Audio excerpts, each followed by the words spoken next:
গাফিলতি ক'লেতো প্ৰথম আপোনালোককে ক'ব লাগিব আৰম্ভণিটো যেতিয়া আমি টিভিত যেতিয়া চাই আছিলোঁ আপোনালোকে যি ধৰণে মানুহৰ সাক্ষাৎকাৰ লৈ আছিলে আৰম্ভণিটোতো আপোনালোকৰ পৰাই হোৱা বুলি ক'ব লাগিব মই ক'লো প্ৰথম এইটোকে ক'ম যে আপোনালোকে যদি মানুহক মাতি মাতি আনি ইণ্টাৰভিউ নল'লেহেঁতেন ঘটনা নঘটিলে মানে ক'লো নহয় যে প্ৰথম যদি এইকাৰণে মোক এইটো বিষয়ে সুধিব নালাগে সুধিলে মই আপোনালোককে ক'ব লাগিব কাৰণ প্ৰথম আৰম্ভণিটো ইয়াততো 10জন মানুহো গোট খোৱা নাছিল আপোনালোকে মানুহ মাতি আনি যেতিয়া ইণ্টাৰভিউ লোৱা আৰম্ভ কৰিলে মইতো টিভিত গোটেই বস্তুটো চাই আছিলোঁ তাৰ পৰাই ঘটনাটোৰ সৃষ্টি হ'ল পুলিচৰতো ইনফৰমেশ্যন থাকিব নোৱাৰে কাৰণ কোৰ্টে অৰ্ডাৰ দিয়াৰ পিছতহে তেখেতক আমি আনিবলগীয়া হ'ল কোৰ্টে যে অৰ্ডাৰ দিব যে অমুক জেলত লৈ যাব লাগে তমুক জেলত লৈ যাব লাগে সেইটোতো আমি নাজানিছিলোঁ আইনে 9:30 বজাত অৰ্ডাৰ দিছে গতিকে যিখিনি হৈছে 9:30 বজাৰ পিছত হৈছে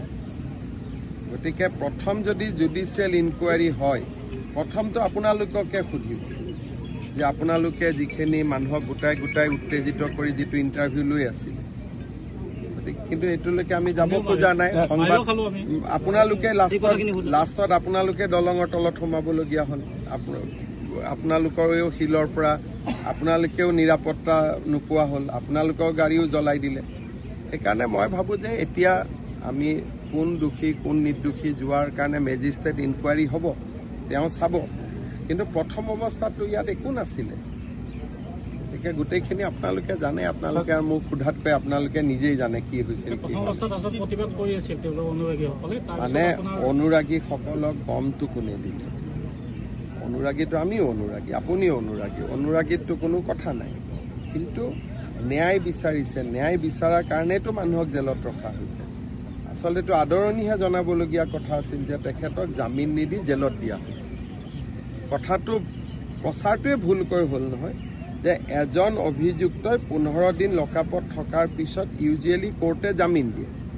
সিদিনাখন কোৰ্টে জামিন নিদি তেওঁলোকক জেলত পঠাই দিলে তাৰমানে ন্যায়ৰ প্ৰক্ৰিয়াটোত আমি বিজয়ী হ'লো আমি বিজয়ী হোৱা কথাটো নকৈ আপোনালোকে পৰাজিত হোৱা ধৰণৰ কথাটো কৈ দিলে আৰু সাধাৰণতে কি হয় আপোনালোকে জানে যে মাৰ্ডাৰ কেছ হওক কিবা কেছ হওক 10-15 দিন পিছত আসামীয়ে বেইল পায় সিদিনাখন আসামীয়ে বেইল নাপালে তেওঁক জেলত পঠিয়ালে জেলত পঠিওৱা বস্তুটো আমি এনেকুৱা কৰি দিলোঁ যেন জেলত পঠোৱাটো ভুল হ'ল গতিকে এই পৰিৱেশবিলাক পিছত 3-4 মাহ পিছত অসমৰ মানুহে আমাৰ সকলোৰে ভূমিকাবিলাক পৰ্যালোচনা কৰিব আদালতকতো আমি সিদিনা ধন্যবাদহে দিব লাগিছিল যে তেওঁলোকক জেলত পঠিয়ালে বুলি জামিন নিদিলে আদালতক ধন্যবাদ দিয়াৰ পৰিৱৰ্তে আমি হুলস্থুল লগাই দিলোঁ জামিন পালেহে হুলস্থুল লগাব লাগিছিল তেওঁলোককতো জামিন দিয়া হোৱা নাই জেলতহে দিছিলে আৰু জেলত আহোঁতে আমি ভালহে পাব লাগিছিল ন্যায় বিচৰা মানুহখিনিয়ে তেওঁলোকক আদালতে জেলত নিক্ষেপ কৰিছে কিন্তু গোটেই অসমতে কথাটো এনেকৈ উলিয়াই দিলে আমাৰ ডেকা ল'ৰাবিলাকতো আপোনালোকে জানে আৱেগিক হৈ আছিলে সেইকাৰণে ডেকা ল'ৰাখিনিক আমি কেনেকৈ পৰিচালনা কৰিম আমাৰ ওপৰত নিৰ্ভৰ কৰে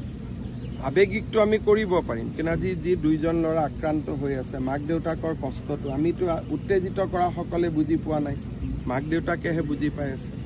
গতিকে ডেকা ল'ৰাখিনিক সঁচা কথা কোৱা দায়িত্বটো আমাৰ হয়নে নহয় যে ভাৰতীয় গণতন্ত্ৰত ন্যায়ৰ প্ৰক্ৰিয়াটো কেনেকৈ আগবাঢ়ে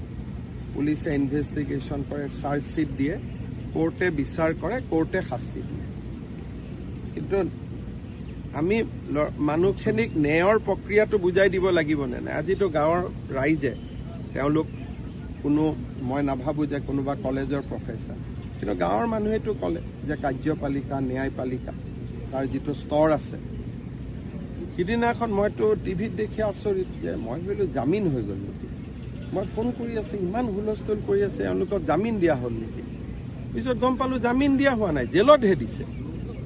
জেলত দিওঁতে আমি কিয় উত্তেজিত হ'বলগীয়া হ'ল জামিন দিলেহে উত্তেজিত হ'ব লাগিছিলে সেইটো নহয় মই লাঠি চাৰ্জলৈকে যোৱাই নাই গোটেই অসমতে যি মানুহক আমি টিভি ষ্টুডিঅ'ত বহি উত্তেজিত কৰিলোঁ মই বাক্সালৈকে অহাই নাই মই টিভি ষ্টুডিঅ'ৰ কথা কৈছোঁ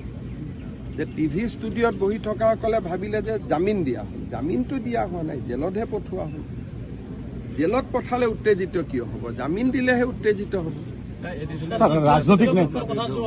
বাকী চাওক, বাকী এডিশ্যনেল SP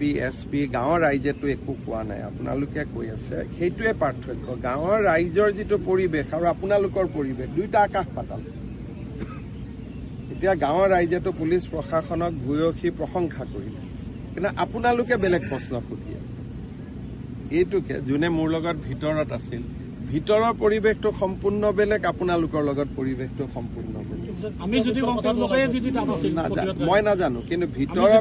ভিতৰত ৰাইজে বাস্কা জিলাৰ SP DCক ভূয়সী প্ৰশংসা কৰিছে। মই কি কম, মইতো ৰাইজৰহে শুনিম, কাৰণ আপোনালোকৰ গোটেই বেলেগ বেলেগ মালিক আছে, চবৰে কথা বেলেগ বেলেগ। গতিকে আপোনালোকৰ কথাটো বেলেগ কথা, কিন্তু গাঁৱৰ ৰাইজে মোক যিখিনি কথা ক'লে, মুখ্যমন্ত্ৰী হিচাপে মই কাৰ কথা শুনিম? ৰাইজৰ কথাহে শুনিম। ৰাইজে তাতে স্পষ্টভাৱে ক'লে যে SP আৰু DCক আমি খুব ভাল পাইছোঁ, হাত চাপৰি মাৰি সকলোৱে এটা তেওঁলোকক অভিনন্দন জনালোঁ। এই মাত্ৰ